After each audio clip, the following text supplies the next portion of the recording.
Hello, everybody. Even though there's probably, I can't even see one person in here watching. Might be me watching myself on the other tab. We have about 4 minutes until the NFBKC fantasy basketball draft kicks off. I want to obviously thank the people at the NFBKC for putting this on every year. Not only just for basketball, but there's football as well. Doing these high stakes drafts is a lot of fun because everybody in these leagues, they're taking it very seriously. You're not having like casual drafters in here who don't know who like the seventh man on any given roster is. It's always super competitive. I like to see, especially how far. I would say there's more reaching in this draft, in these types of drafts, compared to like Yahoo or ESPN or something like that. Your standard league, just because people kind of want to plant their flag on their guy for this season, right? And I assume everybody in these drafts has done a ton of research already. So sleepers are not going to be as easy to find in this kind of a draft, again, compared to like your standard public league. I have the 11th pick. I will try to remind you guys that I have the 11th pick because it does not say my name on the draft board, as you can see. This is like basically a way to keep all the teams anonymous. Some people don't necessarily like everybody knowing that they were in a specific draft or knowing who they pick, especially if they want to have a specific draft strategy across multiple drafts, which makes sense. This is, high stakes enough, $350 entry for the potential to win $10,000 if you win the whole thing. And I'm like 99% sure it's $1,400 if you win your specific league. So yeah, I have the 11th pick. They use like I forget if it is the official name for it. It's like a Kentucky Derby sort of system where you preset before the draft where your preferred draft slot is, which I think is interesting. There's some game theory to it. If you think everybody's going to pick 3, and you think like 6 is a fine draft spot, then you can try to prioritize 6. I wanted the middle of the first round, 6-ish, but ended up getting 11th, which was basically in the middle of my preferences. I like the turn this year. There's a lot of interesting talent at the turn. And so many guys in the first round have a lot of injury risk, actually. Guys like Durant, Curry, Anthony Davis, even Embiid, I consider an injury risk, even though he's been relatively healthy lately. So some of those guys slip a little bit farther. And sometimes if you pick at 11 or pick on the turn, you might end up with one of those guys. And that's, like I would rather draft those types of guys later than earlier. Some of that's priced into their ADP already, but we'll have to see how this goes. Again, I think there's just so much talent at the turn. I don't mind getting almost 2 picks in a row around that range and then having to wait a little bit. There's also less of a chance you get your pick sniped, which is always nice, especially in these types of drafts when a lot of people are kind of on the same players. But that also allows, I would say, some higher floor players, some veteran players to slip further. I'm always interested in these types of drafts to see how far some of like the more boring players slip. Like Tobias Harris and DeRozan, like those are notoriously boring names. Andrew Wiggins, for example. Not really like on my short list. They're not do not drafts. They're not prioritized drafts. If they're there at the right spot, I will happily take them. But we have like 15 seconds until this kicks off. Again, I am at pick 11. I'm going to go ahead and say the person who has the number 1 pick will probably take Jokic here. I think you can take Jokic in literally every single fantasy draft number 1, and that's going to be the right call. So we'll see.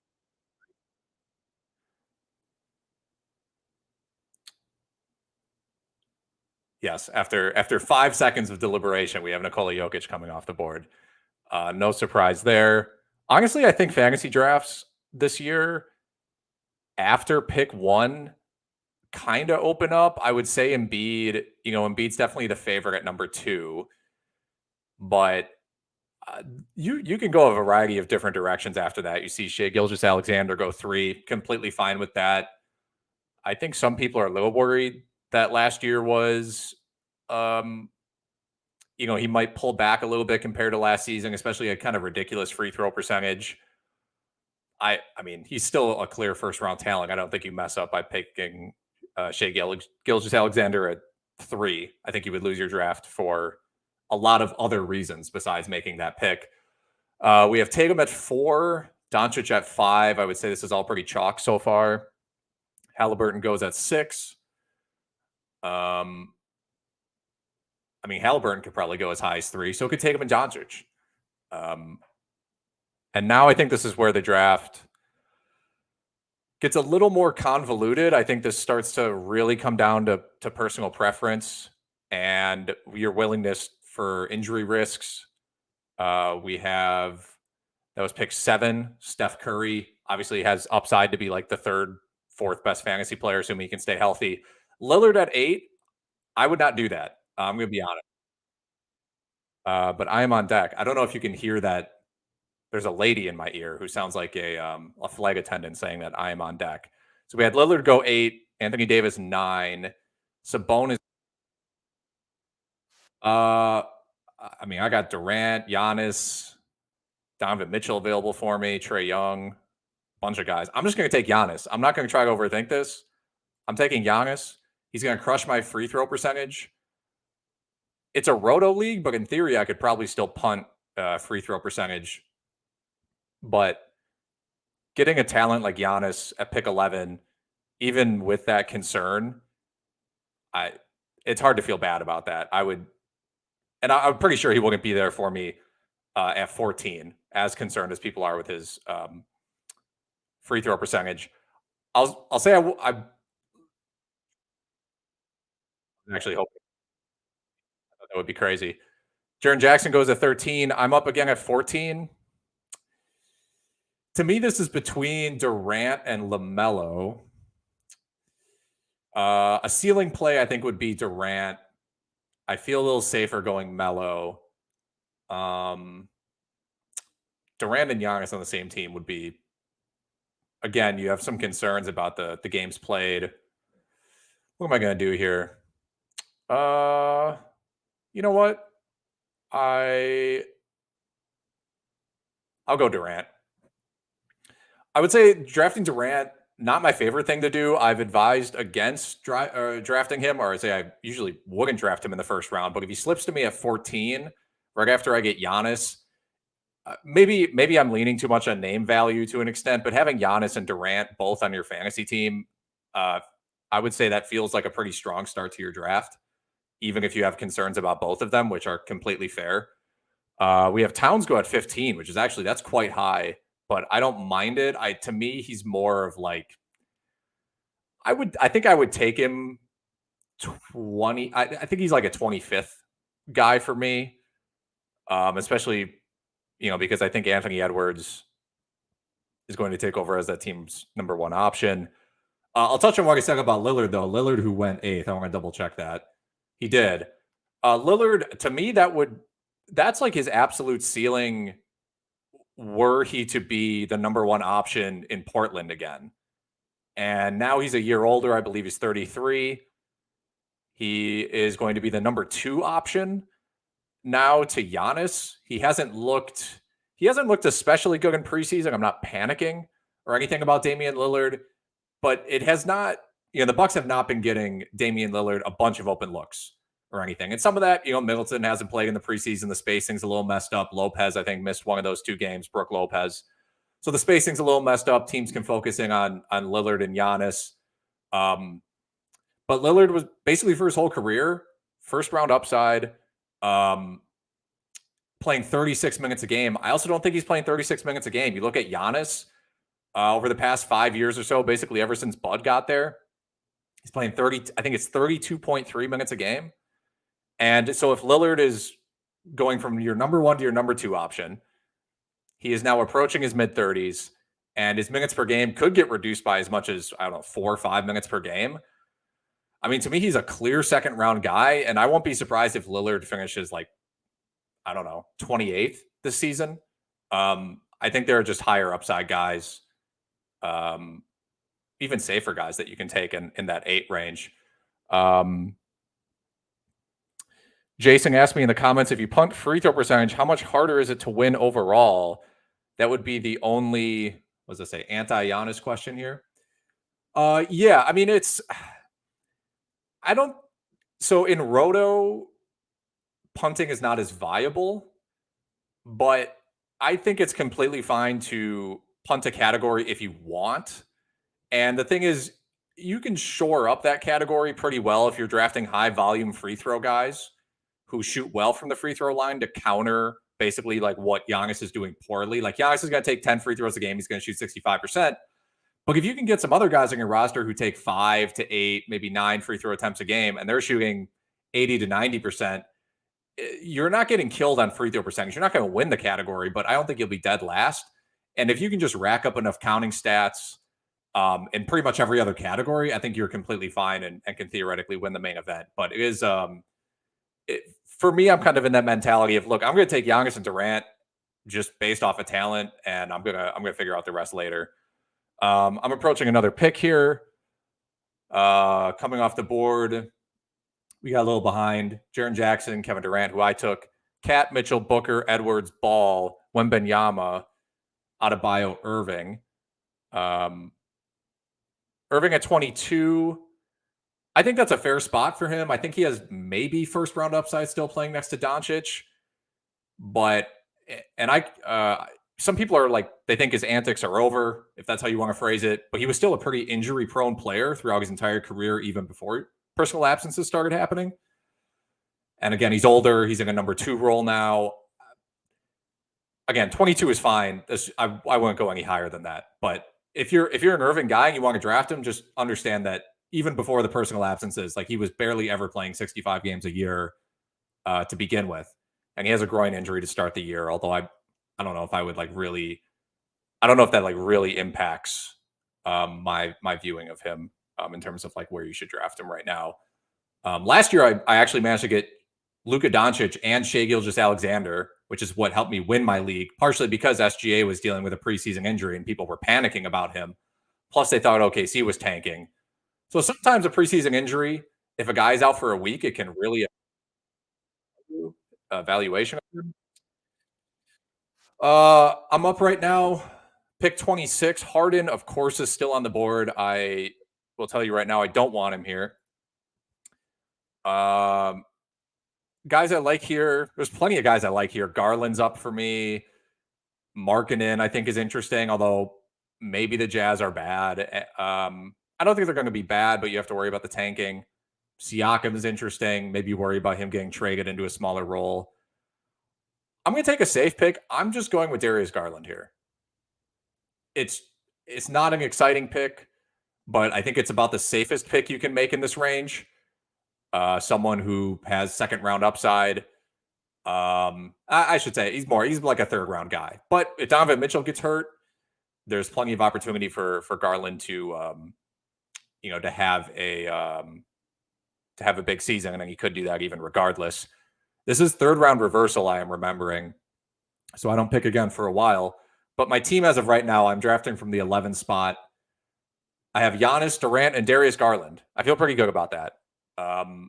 My main question right now is obviously, where does James Harden go off the board? Personally, I think he's like, as the situation stands, I would get really nervous taking him before pick 40. Because I think about pick 40, the 4th round, that's kind of where I feel like the draft opens up and you can start looking at your team and saying, where am I deficient? Am I missing a certain position? And I can just kind of draft for need. So if you're in that mentality and James Harden is available, and again, even if he gets traded to the Clippers, I still think he has second round upside playing alongside Kawhi and Paul George, both guys who get hurt a ton anyway. But when you're in a $350 league, that decision to take James Harden is a lot different than if you are in a league with your friends and Harden is on the board at pick 30. It's a really tough decision to make. Again, I would wait longer, but pick 30 goes with Siakam, then goes Markkanen, Those were two guys that I was considering at my spot. Jordan Poole at 32, that is extremely aggressive, but I don't hate it. I won't be surprised if he averages like 26 points, 5 assists, clear number one option on the Wizards. I think they're completely invested in him, whether it's they want him to be their franchise player or they want to boost his value to trade him at some other point.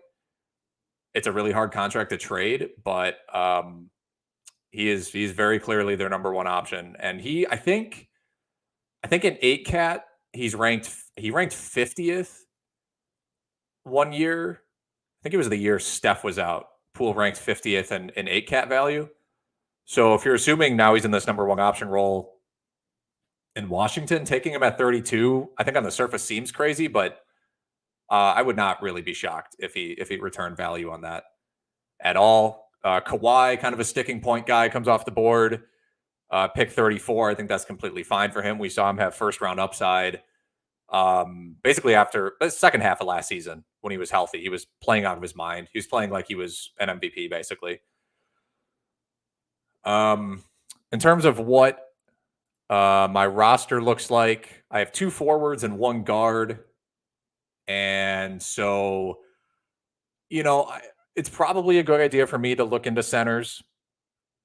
I will say something interesting about the NFBKC, if you are playing, is there's very little multi-position eligibility, but the only multi-position eligibility there is forward center. So there is no guard forward position flexibility. So those forward center guys, I think, have inherent value. Maybe when you're in the mid rounds of fantasy drafts, like we're approaching, they might have like an extra full round of value, to be honest, because of the flexibility it allows your team. As we see Paul George and LeBron James come off the board. Kind of a run of, it's like the all risk run. Back end of the third round, Kawhi Leonard, Paul George, LeBron James. I think those are all fine spots of those guys because you're happy if you get 60 games out of any of them. And we know what kind of value they can return, but it's always a risk. But yeah, as I was saying, those forward center guys are especially valuable. I think all position eligibility, this isn't just for NFBKC. If you're in whatever fantasy league you're in, multi-position eligibility is huge. We know how much injuries affect the NBA. The difference between a player playing a 3-game week and a 4-game week is massive. A 2-game week and a 3-game week. And if you have a team full of guys who are multi-position eligible, you can really just stack 4-game weeks in your starting lineup the entire year, almost.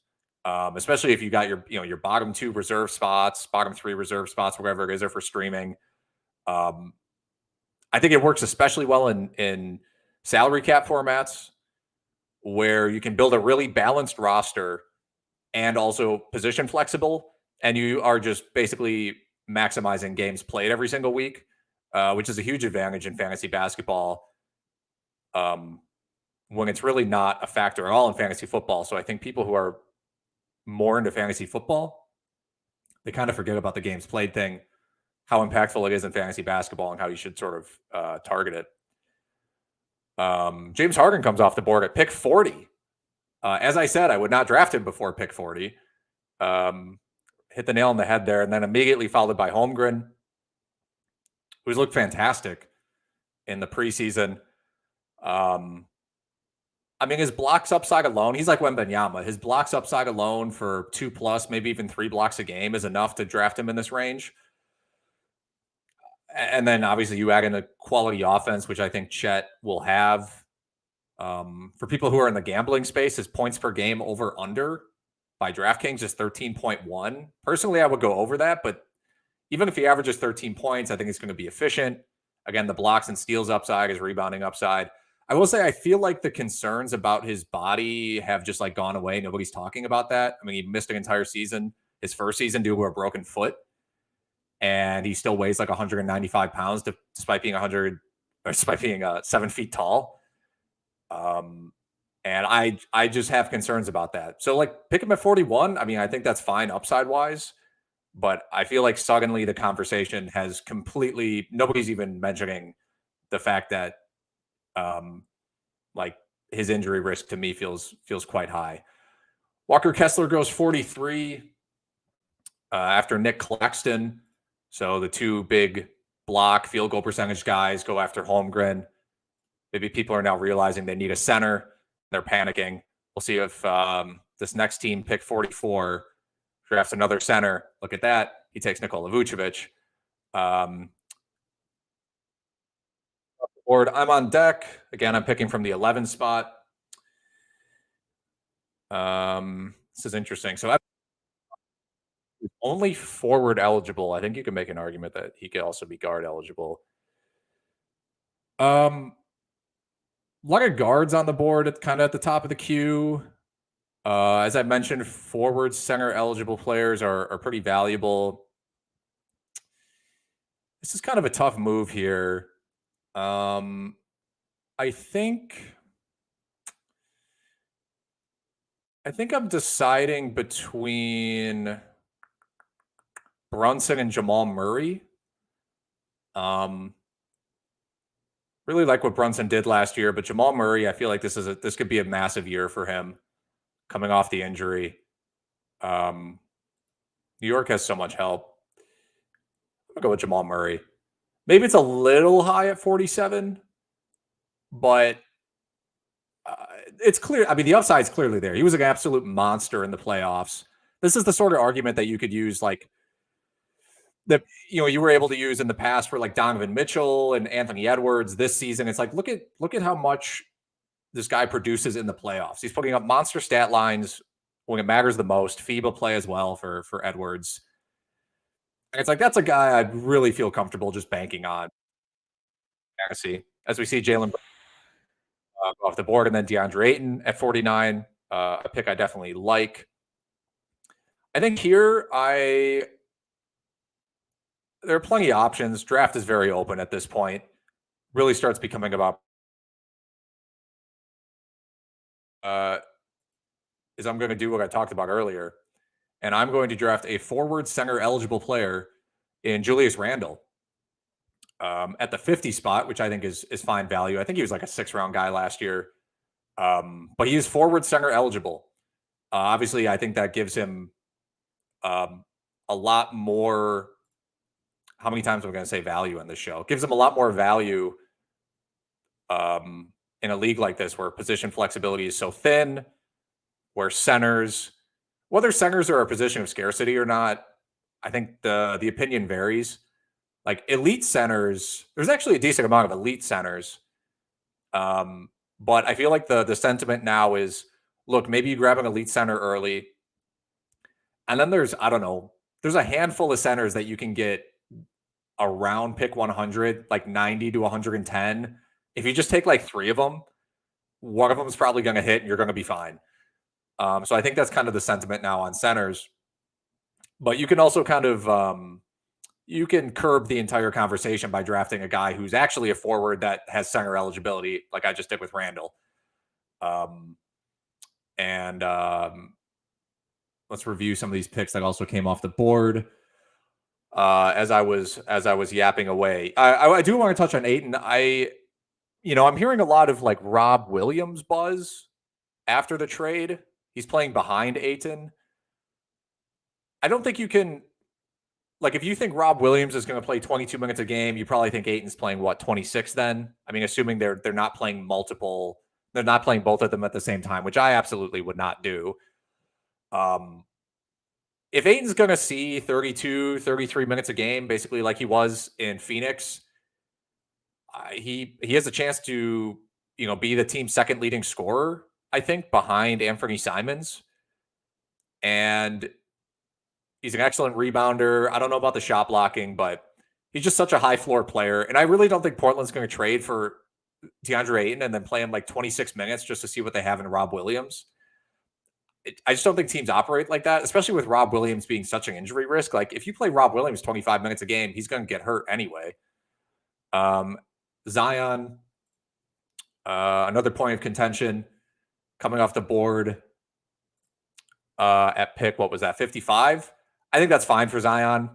I think he has upside. Like 25 to 35 in terms of like per game value. The worry is just, will you get more than 50 games out of him?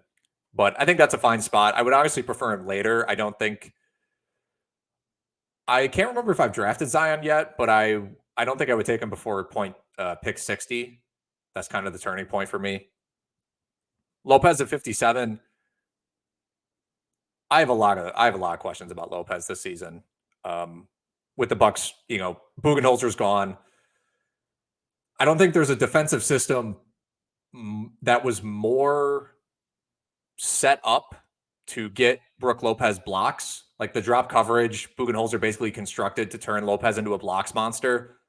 I don't think it's possible that Adrian Griffin comes in and has a defensive system that allows Lopez to be better on defense in that way. And Lopez was also basically playing 30 minutes a game last year, and he had to score 15, 16 points a game because Chris Middleton was out. If you think Chris Middleton's going to be fairly healthy, I think Lopez's role pulls back. The Bucks are focused on making it to the NBA Finals and winning the NBA Finals. There's no reason to play Brook Lopez 30 minutes a game. You want to try to give him a nice 26 minutes. You put Bobby Portis in there for 20 minutes. You play Giannis at center for 4 minutes. And you kind of run that sort of a thing out. So, I know Lopez was like a league winner last season when people were getting him, pick 80 or pick 100 last year. And then he practically won you your league unless you really screwed up. I would not take him in the 50s personally. But NFBKC is a 2-center league. 2-center leagues, you have to value centers a little bit differently. Again, maybe you bump them up a round worth of value just because you need to roster 2 of them. And they run out quickly after that sort of second center run that I alluded to, after pick 90 or so. You don't want to be in a situation where you're like looking at the center pool and you're like, oh, okay, it's like Larry Nance back there. I am screwed. You don't want to be in that kind of a situation. Anthony Simons comes off the board at 61. I thought there's maybe an outside chance he'd make it back to me at 71, but that was probably wishful thinking. We have a couple centers come off the board here with Okongwu and Şengün, both of whom I think are completely fine in those spots at 62 and 63. The Capella Okongwu thing is 100% going to be frustrating again, I believe. But I think Okongwu can actually maybe be like, even if Okongwu comes off the bench and plays 22 to 25 minutes a game, you're not getting killed by drafting him 62nd. He'll be fine there. You're not losing your draft because you're making that pick. And of course, if Capella gets hurt or gets traded and Okongwu sees 30 minutes, you're golden by drafting him at 62. The Rockets in general, thinking about this Şengün pick, I really wish I understood what they're going to do with their rotation. I think people are a little worried about Şengün because he doesn't play great defense, and the new coach Ime Udoka loves defense. But I also think Şengün maybe is a better defender than he got credit for. He has active hands, at least. Not a great athlete. Not going to block that many shots, but he's pretty good at poking the ball away. Actually decent at like second chance defensive opportunities. And he has better defensive players in front of him now. So he shouldn't get blamed for as much of the team's woes as he did last season, I believe. Wagner comes off the board at 66. That would have been nice to have at my next pick. Again, I'm picking from the 11 spot. My team right now, Antetokounmpo, Durant, Garland, Jamal Murray, and Julius Randle. Randle, partially I picked because he is forward center eligible, but also because it's a relatively high floor pick. I think at that spot. Let's see here. Yeah, a lot of interesting. The draft is, I think, starting to fall off a little bit. I think at this point, 6th round is where I think you can start shooting for some upside, shooting for some risk. But there are still some guys, I think, in this range who are high floor that are still worth drafting. And hopefully one slips to me that I have my eye on. But we'll see. I'm not going to give it away. Banchero goes, Jalen Williams goes. I think those are fine. I actually think Jalen Williams being picked at 68, that's maybe he, after December last season, returned value of pick 55 per game. So assuming he just does exactly what he did last year after December, pick Grant. I am going. This is the player I was alluding to. I'm going with Tyler Hero, who has returned. I think he's returned sixth round value each of the past 2 seasons. And Miami now has less help than ever. Jimmy Butler and Kyle Lowry are older than ever. Butler misses games. Lowry misses games. I think there are going to be a ton of nights where Hero is their clear number one playmaker and will lead the team in both points and assists. I don't think his ceiling is like crazy, but I won't be surprised if he returns like something, fourth round this year. Again, it's just it's such a high usage and minutes floor. It's really hard to ignore, especially when he's so young. He's going to continue getting better every single season. And maybe he'll play with a chip on his shoulder because they were thinking about trading him for Dame. Not that was a crazy idea. Vassell goes. That was another guy kind of I was thinking about in this range. Was kind of hoping he would get back to me, but that's a smart pick there.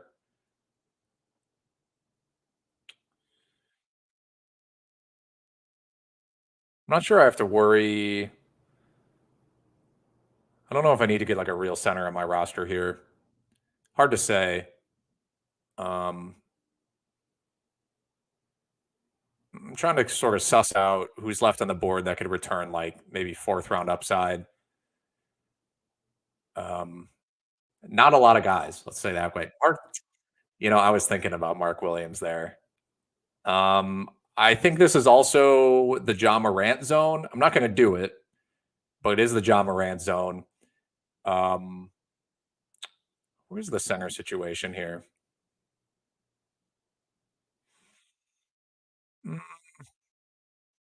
Yeah, if I don't take one now, I might run into some issues by the time it gets back to me. So I'm going to do it. And I'm going to go. Who am I going to go with? Daniel Gafford? Yeah. I'm going to go with Daniel Gafford. I'll tell you who else I was considering when he goes off the board. But Gafford's a guy who is one of the best per minute centers in the NBA and has been since probably his second season in the NBA. Zach Collins, that was the guy I was thinking about taking there. He's also Collins is forward center eligible. That was really what was kind of tipping me that direction. He's been really injured throughout his career, and I think it's perfectly fine to be hyped about Collins this year. He's going to start at center because Wembanyama's a power forward, or they're going to play him at power forward. So I think Collins has 30-minute a game upside. He's center forward eligible in this format. But Collins, the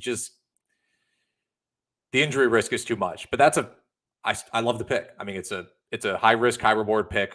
We're picking in the 70s. That's what you want to do. But I still think Gafford has plenty of upside. Again, he's been amazing per minute for his entire career. The Wizards backup center situation is Mike Muscala and Taj Gibson. Both guys probably don't even need to be on an NBA roster at all. So there's a chance Gafford sees 30 plus, if not like 32, 33 minutes per game. I didn't think he played that well in the other preseason game that I watched. I watched the Wizards-Knicks preseason game where Poole dropped 41. But I think Mitchell Robinson is a really tough matchup for him. Let's recap who else has gone off the board. Chris Paul went off the board right after I picked Gafford. I think that's fine for him. Not really sure what his situation Golden State's going to be. You're happy if you get 60 games out of him, maybe 55 games, but his upside is still crazy. He could put up ridiculous efficiency numbers with Golden State.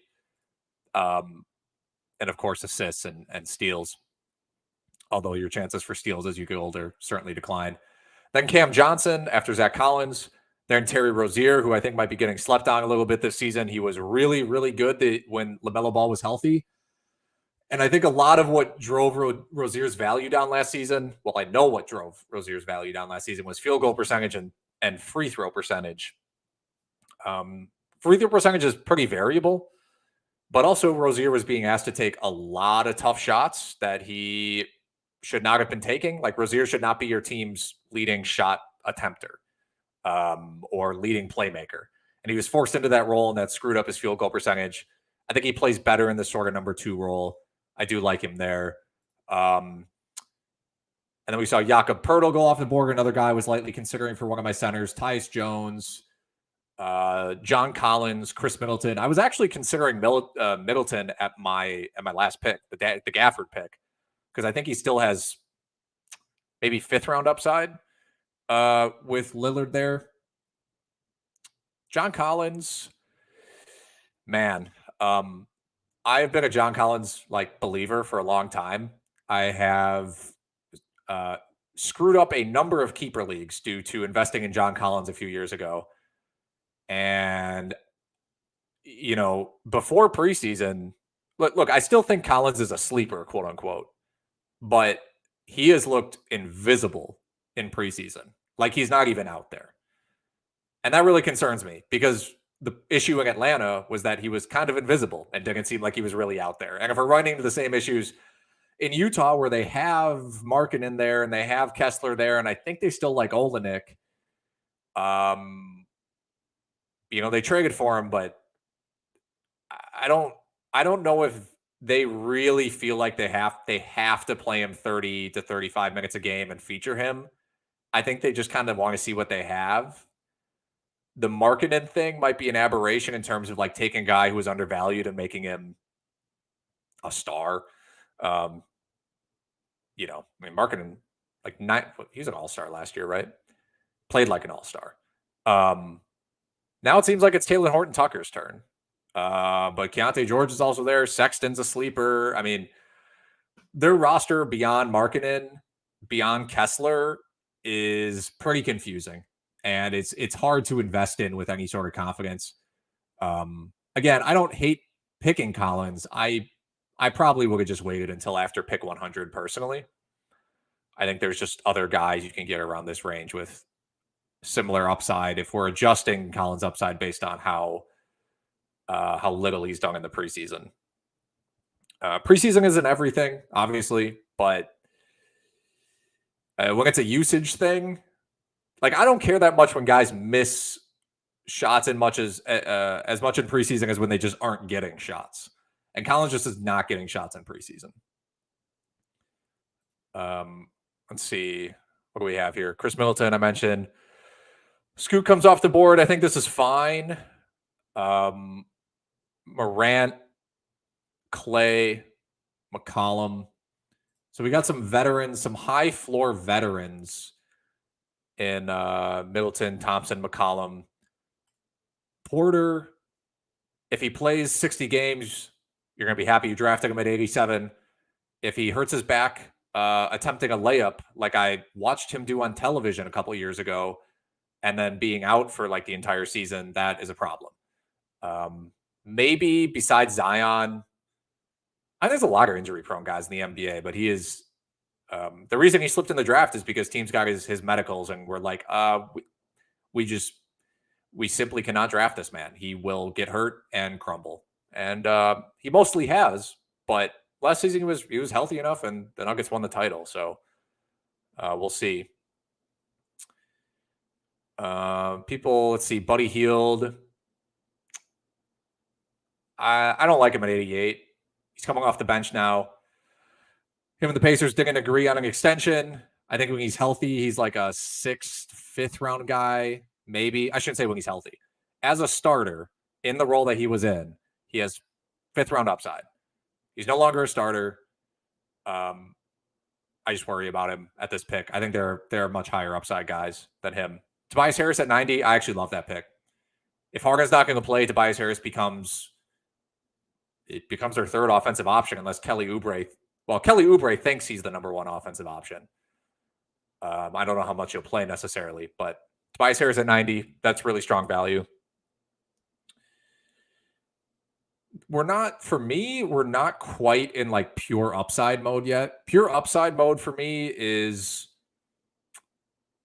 usually like my final 2 picks, but could extend out to like my entire bench, which is my final 4 picks. I will remind people, since I haven't mentioned it in a while, if you're watching, I am team 11. So I have Giannis, Durant, Garland, Murray, Randall, Hero, Gafford. Valanciunas goes off the board.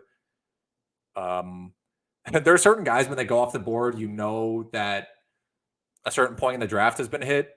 And excuse me, if you do not have a center or you do not have a backup center, and you see Valanciunas come off the board, you need to click the little button that says C and grab somebody because you are in trouble.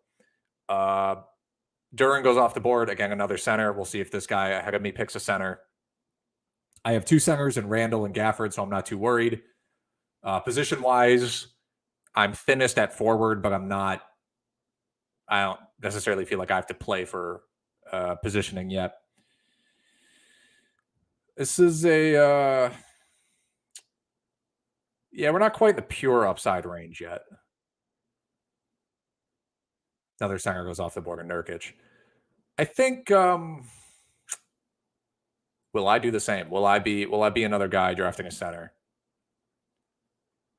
Honestly, I think I'm going to be another guy drafting a center here.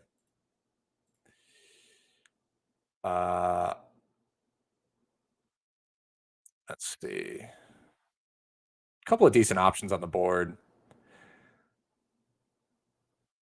I'm gonna go with Wendell Carter.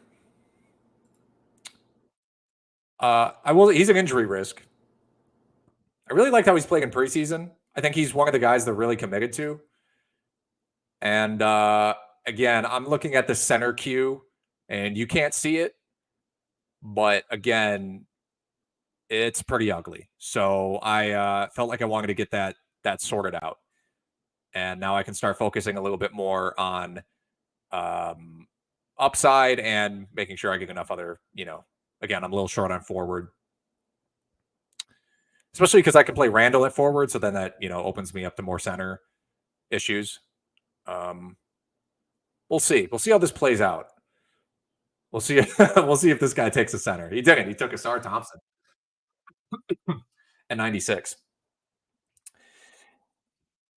I prefer Asar over Amen for this year because I think Asar has a really strong chance of playing 30 minutes a game and just fitting in well from a role perspective. And I'm worried Amen's going to play like 22 minutes behind all those guys they signed and not really have a role that is conducive to fantasy value unless somebody gets hurt. I don't think Asar needs somebody to get hurt to be fantasy relevant. That's kind of the difference for me. There's a few guys on this list that you can tell this is a high stakes draft because there's just a few guys who would definitely be gone by now if this was like a Yahoo casual league or standard league that people have shown great restraint on at this point. After taking his time, goes with PJ Washington at 97.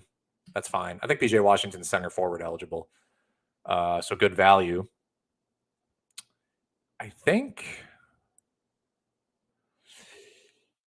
I mean, I more so need a forward, but my favorite player on the board is a guard.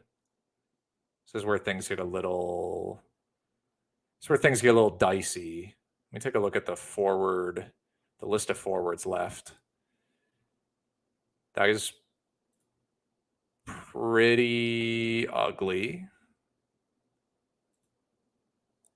Pretty ugly.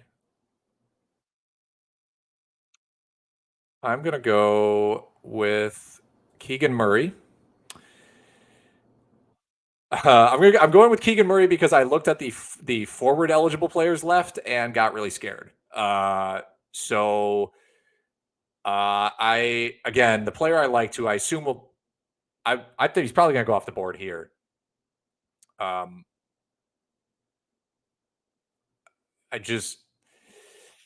Again, the list is not pretty. I figure I can get guards later. I would rather shore up my position in terms of like center forward and just take a bunch of flyers on like, these guards who, if the guy in front of them gets hurt or they somehow land into more minutes, they can have higher value. Yeah. Okay, so my team so far, again, I'm picking from 11. I have Giannis, Durant, Garland, Jamal Murray, Julius Randle, Tyler Hero, Daniel Gafford, Wendell Carter, Keegan Murray. D'Lo goes at 99. Not who I was actually thinking of. Then Wiggins goes. Wiggins is actually a pretty nice forward option that I could have taken instead of Keegan Murray.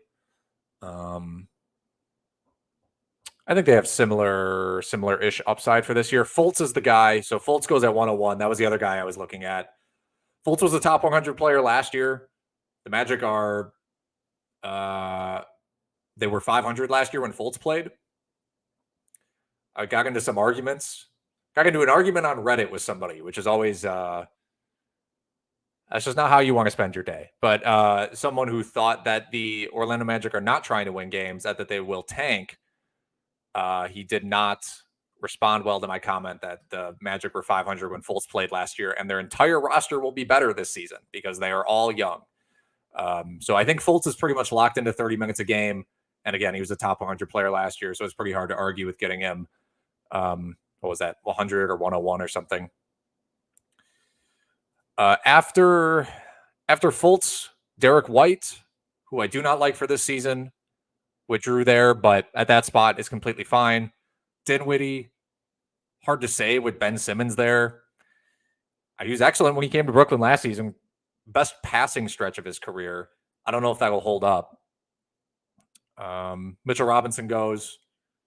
Plenty of upside for Mitchell Robinson, but he's not quite the blocks guy he used to be because Thibodeau kind of reined him in and just told him, like, look, you can't try to block every single shot. You have to box out sometimes. And then sometimes Hartenstein is just better. And Tibbs pulls Robinson after 22 minutes or after Robinson gets 6 fouls in, a half. But again, we're outside the top 100 now. So I don't want to say there are no bad picks, but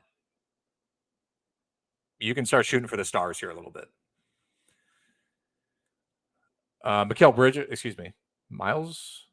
Wait, did Miles Bridges? No, Miles Bridges is still on the board. I thought he got drafted. No idea where he's going to go in this draft. I will not be surprised if he gets drafted. If Bridges is not drafted by the time I pick again, I will be legitimately shocked. Even though there's a chance the legal troubles will be too much. Jalen Green comes off the board. Nice upside play. I didn't mention Marcus Smart, who I think is great after pick 100. He's going to, I think, have a really strong first 25 games without Ja there. Thank you for Jason, who is commenting, mentioning that Markkanen was indeed an all-star last season. So yeah, my team, again, picking from 11, Giannis, Durant, Garland, Murray, Randall, Hero, Gafford, Carter, Murray. I got 2 Murrays. Draymond comes off the board. I'd be really happy to get Draymond after pick 100.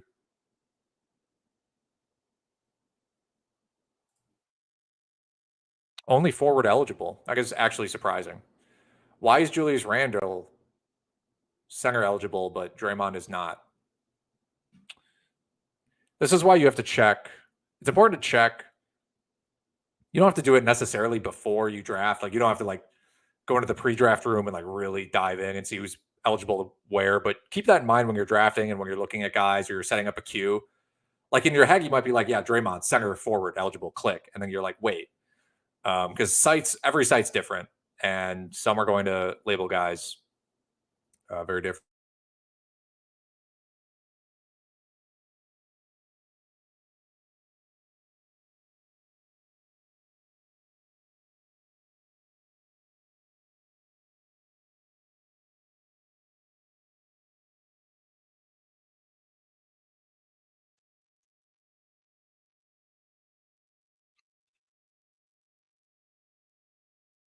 At this point, I probably should really set up a queue just to highlight the guys I like for this year. Also, because ADPs are not the best thing to draft off of at this point, I would say.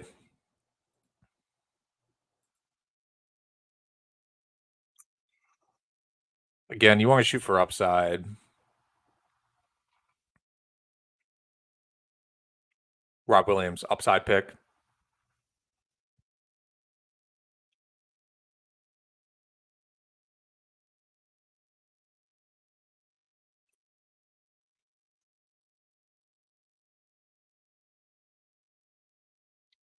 Apologies for the zero commentary. I'm frantically setting up a queue full of guys I like in this range.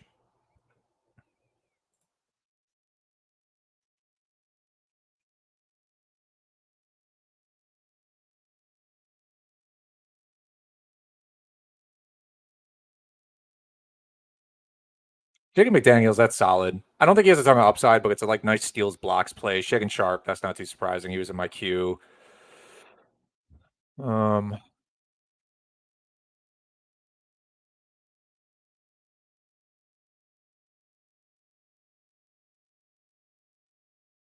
some of these ADPs are surprising, although I think they.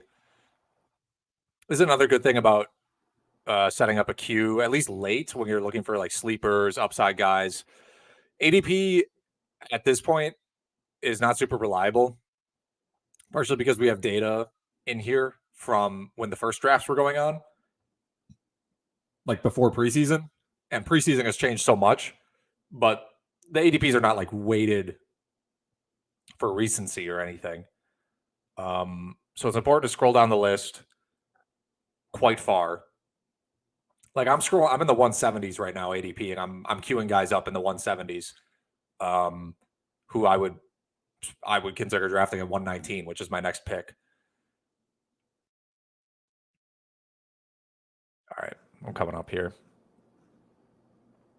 Oh my god, I got double sniped with Ben Simmons and Ben Matherin. They been on my queue. Let's put it that way. Trey Jones. Apparently, Sohang is starting, but I should just draft Sohang in the spot. 119. You know, you really have no idea who is going to be available when the pick comes back around to you. I am going to take Bruce Brown. Not the highest upside pick in the world, but I think he's going to play 30 minutes a game for the Pacers. Plus, I got another pick coming up really soon here.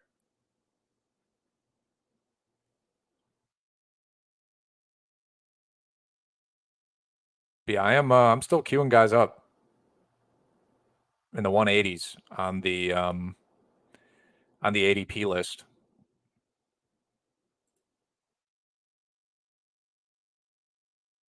You really just never know.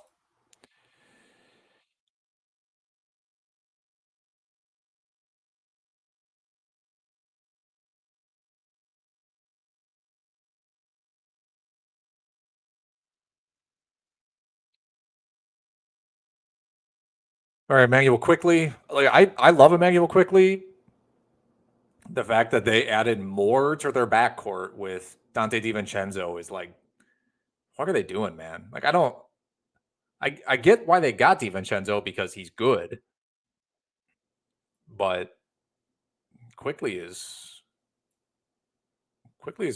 a starting caliber point guard.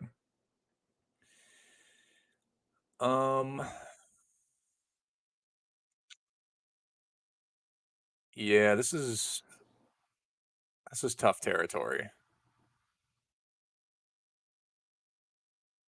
I man. All right, I'm going with Denny Avdia. Sohan was a snipe. He was in my queue. But Avdia, look, I'm not like a crazy Avdia optimist or anything. And I know Koulibaly has gotten some momentum, but I still think that team is so thin. Like, if Avdia doesn't play 30 minutes a game, I will be shocked.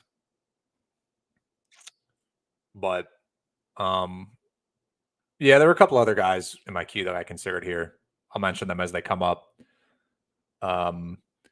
Basically, from here, I'll try to mention guys who get picked that were in my queue,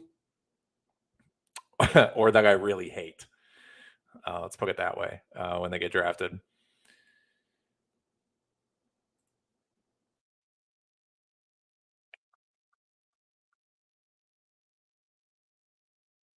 Bojan, 123. Speak of the devil, I got to be honest. I hate this pick. Um, it, last season, I drafted Bojan in a lot of places, and it worked out fine, but he's another year older. They are going to run the offense. I mean, it really mostly worked out because Cade got hurt. But this year, he could still score 20 points per game. Like, it's still very possible he's the second league scorer on them, on the Pistons, but I just don't think there's much upside there. Herb Jones, Trey Murphy out. I think Jones might play 30 minutes, get you steals, but he's basically like, he's not in their offense at all. Like Herb Jones accidentally scores points within the Pelicans offense. Like, that's not the kind of guy I want to target. Okay, his defensive numbers are good enough to where that pick might work out, but usage can be king around this point. Sadiq Bey, that's fine. That's like a minutes/usage play. That forward spot in Atlanta is pretty open after they traded John Collins.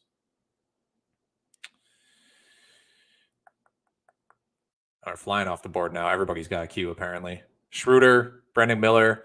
I was going to do an argument about Brandon Miller. I did an AMA on Reddit, and I said that Brandon Miller did not look good, and I got downvoted.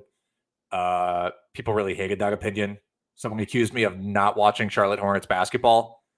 A, could you blame me? B, I do watch Charlotte Hornets basketball. Watch him in summer league. Watch his preseason. I challenge anyone to point to me one statistic that indicates that Brandon Miller will have a good season. I don't think there is one, honestly. He has shot the ball terribly. His usage is really low. His assist-to-turnover ratio is bad. He is, at best, the team's third option and probably more like their fourth or fifth option, assuming Miles Bridges plays. It's just not a good fantasy situation for him. There are instances of some guys who have a bad summer league and the subpar preseason, and it turns out okay in the regular season. Talking about rookies, but it's just not a good situation for him in the first place. Even if he had played decently, it's just not a good setup for him. I do like Brogdon at 128, even though he's a veteran and a backup. He's just a per minute guy. Like, if Scoot gets hurt, if Simons gets hurt, if Sharp gets hurt, Brogdon could see 30 minutes on any given night. I can't really argue with taking him 128 because if he gets hurt, like he always does, he's on your bench, or you can drop him if he gets like seriously hurt. Bull. That is a shocking pick. I like Paul Reed at 130. Although I do feel like the Reed hype. On one hand, I feel like the Reed hype's gotten out of control, but 130 is not an out of control ADP for him. Or excuse me, an out of control. Like, if Embiid gets hurt, which history says Embiid will get hurt, Paul Reed's going to play, 26 to 30 minutes in those games. He's going to put up sick defensive numbers, rebounds. And it sounds like he's going to play alongside Embiid at stretches. So I don't mind at 130. Honestly, Bull at 129. I mean, I was shocked when he got drafted in my 20-team salary cap league. The defense of him has to be that he's a per minute guy.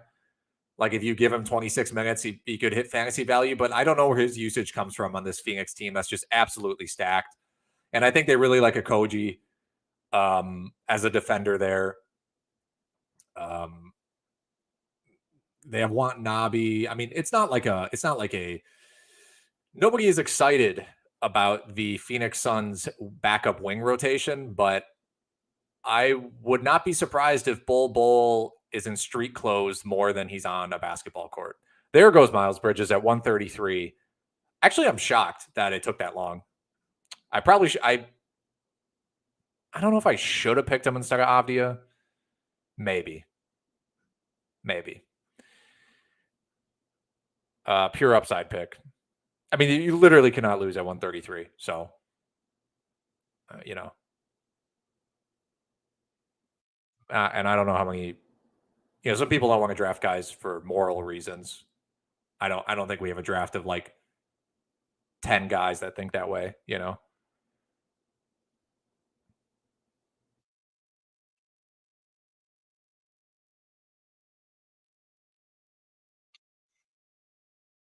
Still looking for guys for my queue.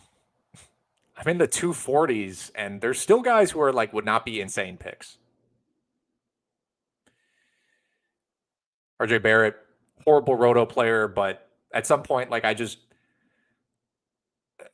rankings, like algorithmic rankings can only tell you so much and can only like I think they're flawed to an extent. And rankings, like statistical rankings, will tell you RJ Barrett is like the 200th ranked player in fantasy, despite scoring 20 points per game, because his field goal percentage is trash. His free throw percentage is trash. He gets no rebounds, no assists, no steals, or no blocks. And you might be saying, Alex, that sounds like a trash player. Well, I'm not an RJ Barrett believer. But at some point, it's just like I don't believe that he's 200th. Like if you need scoring, he's a perfectly fine draft pick in this range. So, and there's still a chance he breaks out and becomes better. Let's put it that way. As to not be too harsh on him.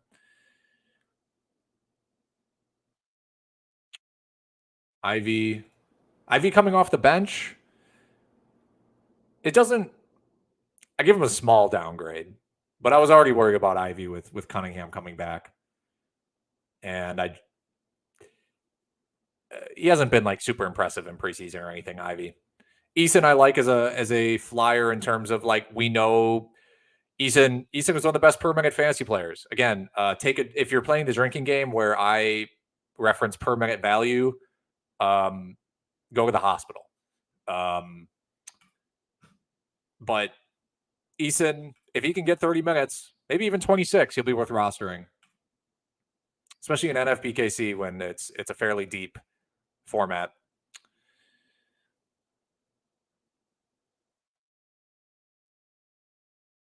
I think my queue is officially. I reached Robin Lopez in the ADP, so I feel like I've probably crossed the Rubicon in terms of I'm not worried about missing somebody in my queue here.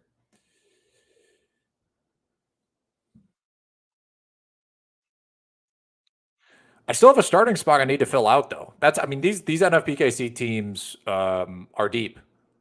Like we're 143 and I still need to fill out one of my flex spots.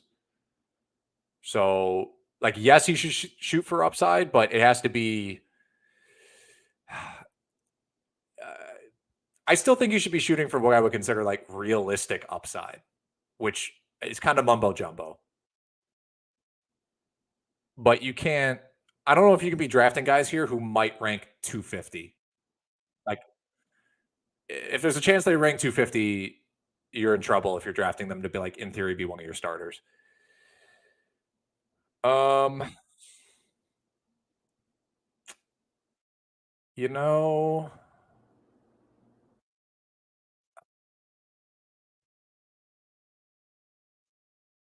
I have I have thoughts. Um, Deciding between two guys, one of which I'm very confident will see 30 minutes a game or close to confident. The other one maybe not, but I'm going to do it. I'm going to draft Anthony Melton.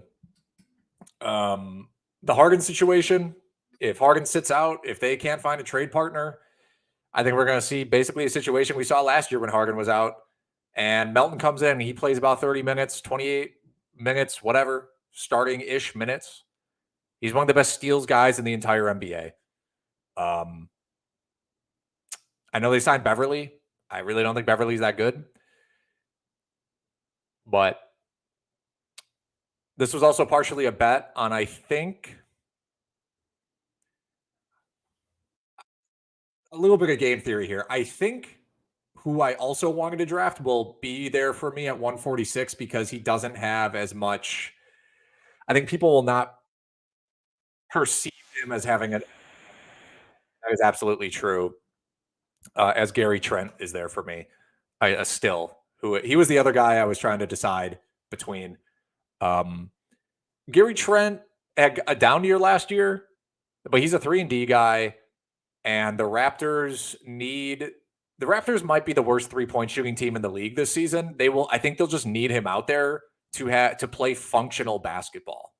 Like, to play basketball that doesn't just look like a bunch of people slamming into each other and like literally handing the ball, like a series of handoffs in the paint to one another. I think they'll just need Gary Trent out there, like launching, like his life depends on it for 30, 35 minutes a game. For that same reason, I won't be surprised if Greggy Dick sees 30 minutes. I don't, whether he's draftable, I don't know. But again, hard to blame. There are very few players I would say like drafting in this range is just not smart. Colin Sexton and Gordon Hayward go off the board. I haven't mentioned this in a while, but I am picking from the 11th slot. My team so far, I drafted Giannis and Kevin Durant the first 2 rounds. Followed that with Darius Garland and Jamal Murray. Grabbed Julius Randle in, the 5th round as a forward center eligible player. Then Tyler Hero. Then Daniel Gafford and Wendell Carter to shore up some center, as I worried that the center pool was getting alarmingly thin. Then I grabbed Keegan Murray instead of Markelle Fultz because I, again, believe the forward pool was getting quite small. Then I go with Bruce Brown, Denny Avdia, D'Anthony Melton, Gary Trent. Those are all for very, just standard sort of relatively high floor, decent upside kind of a picks because I was still picking starters up until Gary Trent. So now I'm officially picking bench after Gary Trent was my first bench pick.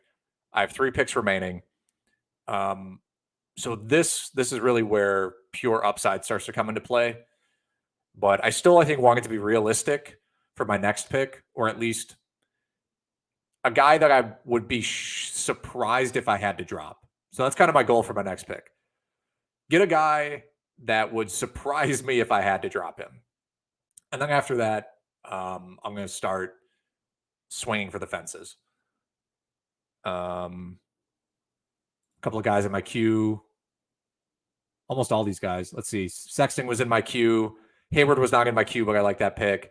Steven Adams is good in a league this deep. Bobby Portis, Taylor Horton Tucker, Jarris Walker, Kyle Anderson, Kevin Huerter. Don't really have issues with any of those. Again, all of these people are picking for their first bench spot of 4. So some of the lower upside guys like Huerter, Kyle Anderson doesn't have much upside unless someone gets hurt.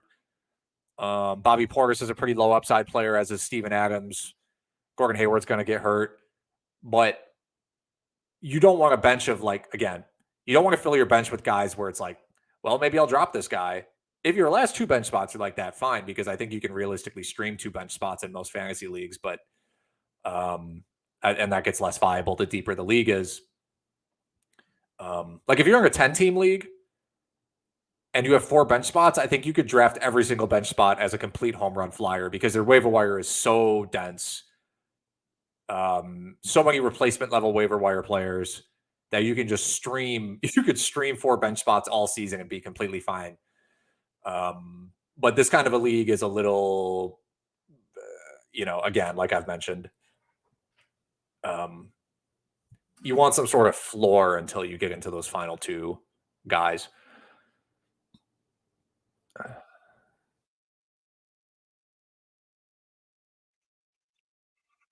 Let's see. What am I looking at position-wise here?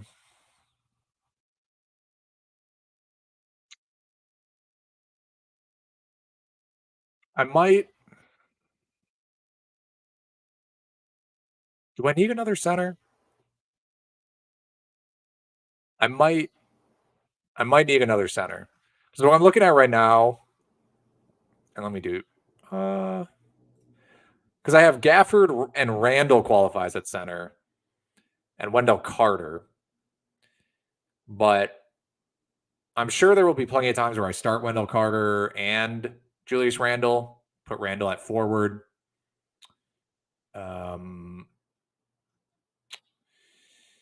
And if one of them gets hurt, I might run into a a situation.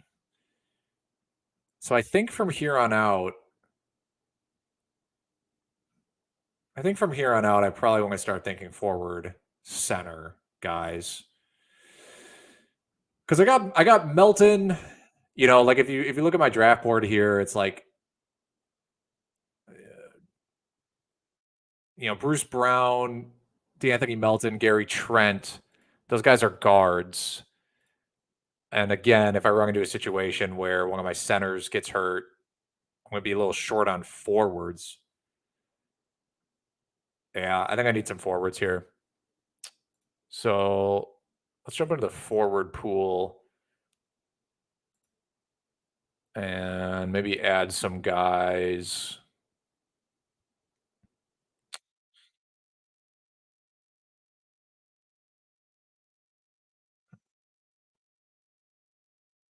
This is not,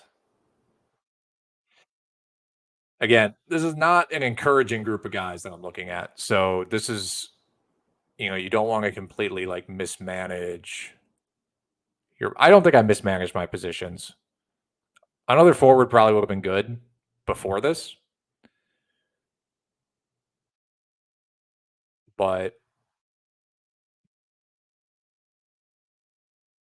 we'll see. We will see.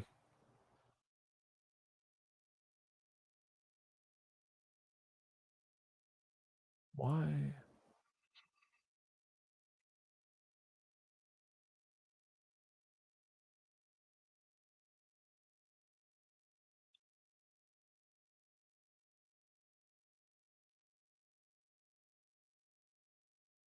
So I'm just doing some Q work.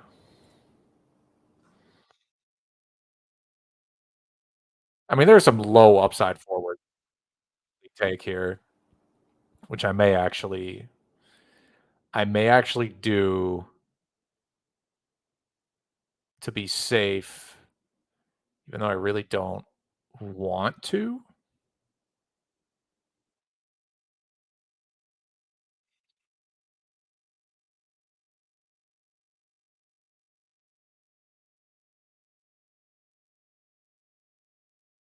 And I am, of course, looking at forward center eligible players, but they are not super encouraging.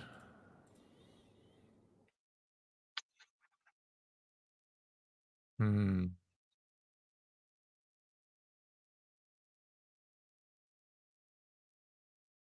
Well,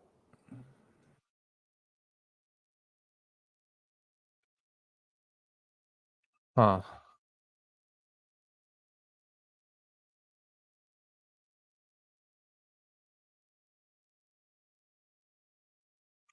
Man, I have an idea, but I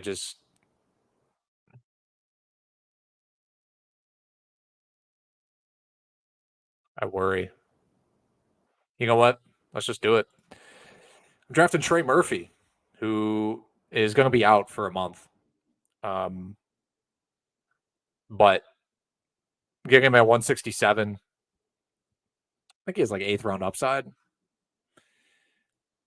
Might depend a little bit on Zion or Ingram getting hurt, but they're always hurt. Um, yeah, but now I definitely need now I definitely need more forwards and centers because Murphy's just not going to play. But I have some guys lined up that um, are completely fine, and I pick again very soon. Norman Powell. Never a bad idea to bet on Kawhi and Paul George getting hurt, which is what that pick basically is. I'll do a little bit of like a draft recap slash reset after I make this next pick. Man, I mean, I feel like I probably should have. I again, slight mismanagement. I think I should have loaded up more on forwards, and then because there's so many guard flyers, like Cole Anthony comes off the board, great pick. Um, Man.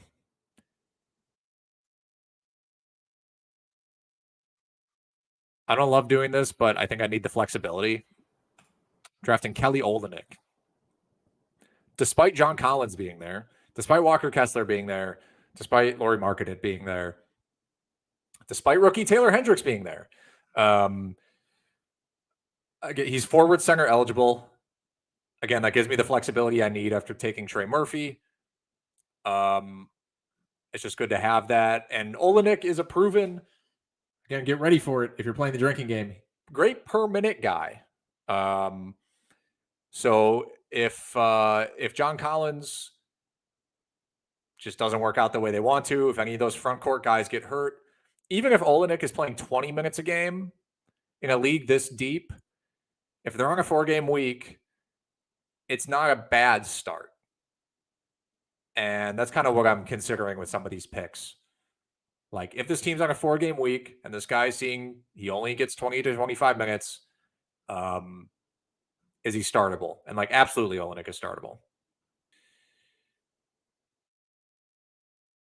DeAndre Hunter comes off the board. Okay, quick draft recap. Actually, you know what? I'm going to wait because I only have one pick left. And I will do it immediately after. So after I pick Olynyk, Grayson Allen goes off the board. We're so deep in the draft, it's hard for I don't like the Grayson Allen pick necessarily, but I can't even really hate on it because we're so deep into this league. That was pick what? That was pick like 170. One guy in my queue who I would have preferred to pick over Olynyk, who ended up going shortly after, was Jalen Suggs, who looks like he's going to start at shooting guard this year for Orlando. Had I been more flexible, I would have taken him over Olynyk. LeVert goes. That's completely fine. We know what he can do if anybody gets hurt in front of him in that backcourt. DeAndre Hunter, he was in my queue. Oubre was in my queue. I've been a DeAndre Hunter guy. I don't know if this is the year. Like, he's entering that sort of territory where it's like we're all kind of hanging on hope for DeAndre Hunter because he played really well for 25 games one year. And that you start getting into dangerous territory when you start thinking those guys will ever actually like truly break out. But this is a pretty good situation for him. I mean, he's, definitively the number 3 option, or should be definitively the number 3 option. It's in his opportunity now that John Collins is gone. Grimes came off the board. Harrison Barnes, really high floor option. Harrison Barnes was also in my queue. I mean, again, what am I going to say bad about that? I pick 170. He could finish 120. He could finish 100. Chris Boucher. Pergo gets hurt. Boucher. Great per minute guy. But that's the thing. I mean, I'm joking that it's a drinking game that I say that, but like, minutes per minute production is like the main driver of fantasy value when you're talking about like taking flyers, taking like shots in the dark, throwing darts late in the draft. High usage guys with like insane steal rates where it's like if they're suddenly starting, that's the reasoning behind my Melton pick. Like, if Melton plays 30 minutes for some reason, he's gonna, maybe rack up the most steals in the NBA across that period where he's playing 30 minutes. So you can look for, like, again, statistical outlier guys in steals and blocks, or guys when they have the ball in their hands and they see extra minutes, they do good things. That's the reasoning for a lot of these picks. Picking a low usage guy that doesn't really do much on defense in this range is like, that's kind of a killer. And, it's why when I'm critical about certain picks, it's usually for that reason. I'm trying to look up some specific examples. Again, a lot of these are like so deep that it's hard for me to, like, Kevin Huerter, he got picked in the 13th round. I think that's a fine spot for him. Like, he should hit value on that. But he didn't really, I don't know if his usage is super scalable. Like, if Fox gets hurt or Sabonis gets hurt, what is really the upside for Huerter to see a bunch more shots or touches? Like, in that specific situation, I think that's more shots for, like, let's say Sabonis and Fox are hurt, and they were basically healthy all year last year, so we have very little sample. But to me, that's just more like Alex Len is going to play, but I think it's more touches for Harrison Barnes because he's a more versatile offensive player, can go in the post a little bit, can also hit threes, can do some stuff off the dribble, and Malik Monk, who showed plenty of times throughout last season that he is capable of handling a bigger role. And so I'm not saying you should draft Harrison Barnes or Malik Monk ahead of Kevin Huerter, but when I talk about per minute or like scalable usage, or if the worst case scenario happens, you want this specific guy, that's kind of what I'm alluding to. James Wiseman comes off the board. My goodness. Yeah, Monty Williams said he's only going to play Wiseman or Bagley as a backup, and they're fighting for the backup spot in preseason, even though they also have Isaiah Stewart. I was actually watching that Thunder Pistons preseason game before this. There's some fun teams. Man. I have 5 guys in my queue. And 2 of them, one's a forward, one's a center. I do think the best pick is actually a guard in terms of like who has the best value. So maybe I should do it. Just say, maybe I will do it because with Olenek having that forward center eligibility, that does give me some more flexibility. The flexibility maybe that I needed. I'm doing it. I'm drafting the guard. Cam Thomas. A usage monster. If he were to play 30 minutes, I think he would lead the Nets in scoring over Mikal Bridges. Now, will he be in the rotation at all? I think he will be, but it's actually not a guarantee. And after this last pick, I will tell you who else I was considering as the center I was considering. Unless this guy grabs him. If this guy grabs him, I will actually be shocked.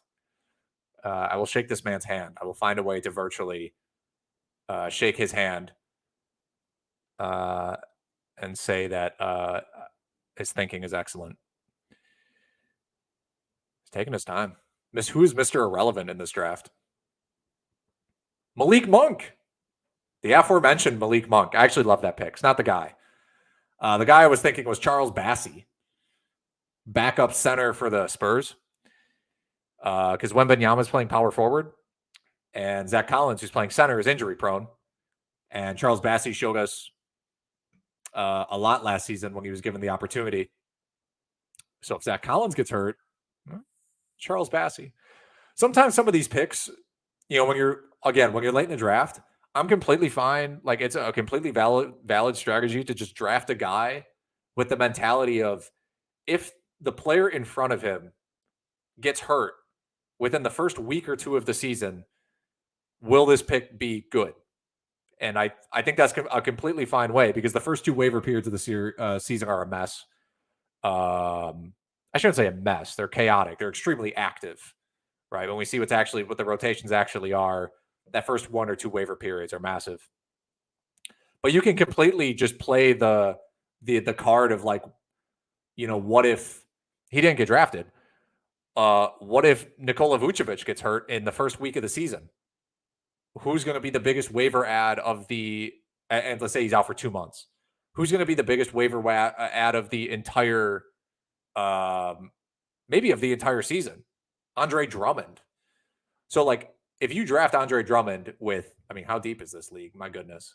Basically 200 picks. If you draft Andre Drummond with your 200th pick, hoping that Vucevic gets hurt, that's not crazy. What you don't want to do is draft guys who that's just not a thing, where there's really no way they get higher upside. If someone in front of them gets hurt, I don't want to destroy everybody's picks in the 190s. That's, but there are certainly types of guys I prefer over others. I'll recap my team. I drafted from pick 11. I started with Giannis. Then went with KD, although I was really hoping Trae Young would get back to me. Trae Young got picked immediately after. The Kevin Durant free throw percentage, as well as the Darius Garland and Jamal Murray and Tyler Hero free throw percentage, should help offset the Giannis free throw percentage. And I shouldn't be a basement team in that category. Am I concerned about Kevin Durant's injuries? Yes. I'm hoping for 55 games out of Kevin Durant, but I got him at pick 13, 14, whatever it was. So pretty hard to complain when a guy has like the upside to be like the 5th best fantasy player. And I just didn't necessarily love any of the other guys. The other guy I was considering was LaMelo. I feel like there's a chance I do regret not taking LaMelo, but LaMelo also didn't go until later in that second round. Hard to say. I kept it safe with Darius Garland in the 3rd, followed that up with Jamal Murray, who I think, based on his playoff performances, he's a monster. He's fully healthy now after dealing with the ACL thing. Nuggets lose Bruce Brown. They're as thin as ever. I think they're really going to need Jamal Murray to play a ton of minutes, jack up a ton of shots. I guess, your only like main concern is, are they going to go like the Bucks route? Are they going to do like a Celtics thing or something? Or it's, teams that have title aspirations, they're not going to play anyone more than 32, 33 minutes. Maybe. But I just don't envision myself really getting burned by this pick. Jamal Murray in the 4th round, high floor. Julius Randle, I think he was completely fine in that spot anyway, but I loved his forward center eligibility for flexibility. Tyler Hero in the 6th has returned value on that pick for the past 2 seasons, and I think he's in as good of a spot as ever before, with Miami losing depth and also the injury potential of Jimmy Butler and Kyle Lowry, opening up a lot of opportunities for Tyler Hero to basically just be the clear number 1 ball handling, scoring, playmaking option on that team. And he's young, so he's going to be better. Daniel Gafford, I felt like I needed a center at this point. Gafford in the 7th. For those who've been following along with the drinking game, it's time. He's a great per minute guy, always has been throughout his career. I've liked him since I saw him in person in Summer League. He's physically, he's unbelievable, like as an athlete. He could get 2 blocks per game by accident, 10 rebounds per game by accident. Washington also has 0 center depth. So it's, if they want to be competitive, which I think they might not care, but if they want to play a basketball team that makes sense, I think you'd have to play him 30 minutes a game because Muscala and Taj Gibson, for some reason, are behind him. Followed that up with Wendell Carter. Again, it's a 2-center league. This league is super deep. Wanted another center. Carter, pretty often injured, but good upside. Really young. Fits in really well with this Orlando Magic team. They seem fairly committed to him at the spot. I mean, they have Mo Wagner and Batadze back there, but those guys are like going to be career backups. So I still envision 30 minutes a game for Wendell Carter. Keegan Murray, I would have preferred to take Markelle Fultz here. However, I realized that the sort of forward eligible players were running thin. So I just kind of needed a forward. Murray was there for me. Was excellent as a rookie and even had a really bad stretch. I think he was dealing with some sort of personal issue and played really poorly for a while, but still was an excellent 3-point shooter. Usage rate was insane in Summer League. Bruce Brown I grabbed after that. This is kind of where the draft really opened up. I think this was after pick 100. And so pretty much everybody from Brown onward is a gamble for one reason or another. Even you could even consider taking a low upside, high floor player here a gamble. Considering how fantasy works and the waiver wire and streaming and stuff like that. After Brown, I take Avdia. Don't necessarily love Avdia as a player, but their team is extremely thin. He's really versatile. If anybody at forward gets hurt for them, if Kuzma gets hurt, even if Poole gets hurt, I think this is more touches for Avdia, who can handle. He's a great defender. His numbers don't necessarily reflect how good of a defender he is.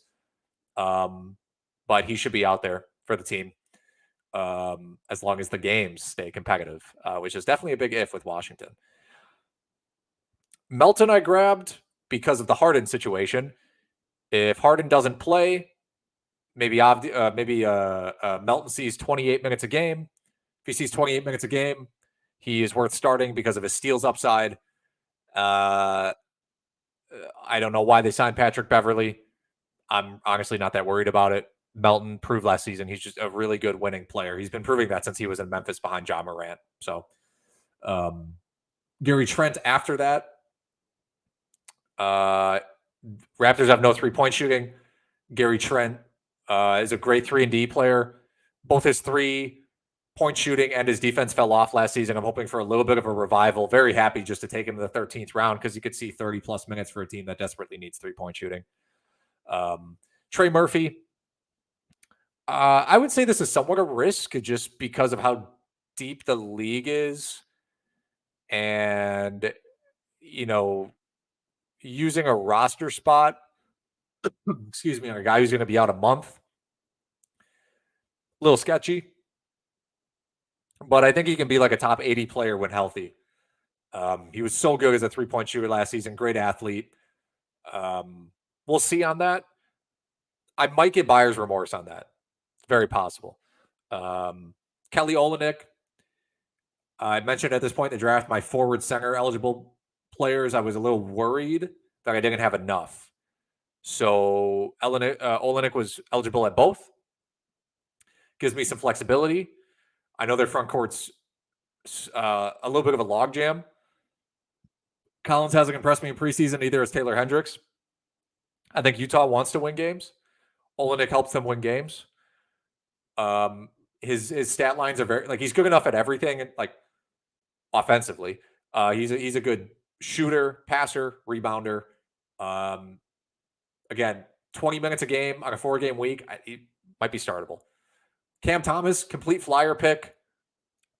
I felt like Olynyk at forward center gave me enough flexibility to just shoot for complete upside at who I thought was the best upside pick left in the draft, which is Cam Thomas, who got absolutely on fire hot for 5 games last season, continues to cook in the preseason. And I don't like their depth. I don't like Brooklyn's depth. And I think as bad as he is at defense, as little as he involves his teammates, he can be an efficient 16 points per game if you give him 24 minutes. If you give him more than that, more is possible. Again, they're pretty thin. If they suffer any injuries, could be Cam Thomas time. He wasn't in the rotation all the time last year, so it's possible he's not even in the rotation. He's a very confounding player, but we're talking about pick 200. So that is that was an extremely windy recap of my NFBKC team. Let me know what you think.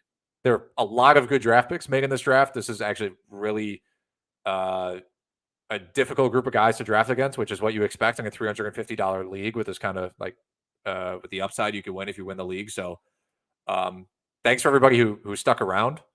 And that'll be it.